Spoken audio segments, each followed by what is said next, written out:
আমাকে এত দুর্বল ভাবলো, তারা বলল তোমার সাথে বড় কোনো মন্ত্রী নাই, বড় কোনো এমপি নাই, অতএব তোমাকে মানব না, তোমার সাথে আমরা থাকবো না। এত কিছু বলার পরেও নূহ আলাইহিস সালাতু ওয়াস সালাম হাল ছেড়ে দেন নাই। নূহ আলাইহিস সালাতু ওয়াস সালাম দাওয়াত দিতেই থাকলেন। আপনারা সকলেই জানেন 1 বছর 2 বছর করে দাওয়াত দিতে দিতে নূহ আলাইহিস সালাতু ওয়াস সালাম দাওয়াত দিয়েছেন 950 বছর। আমরা বাঁচি কয় বছর? 60 বছর।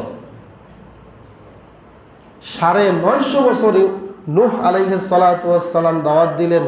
এ প্রসঙ্গে সূরা আল আনকাবুতের 14 নম্বর আয়াতে আল্লাহ রাব্বুল আলামিন বলেছেন, শোনো, ওয়ালাকাদ আরসালনা নূহান ইলা কওমিহি ফালাবিসা ফীহিম আলফা সানাতিন ইল্লা 50 আমা।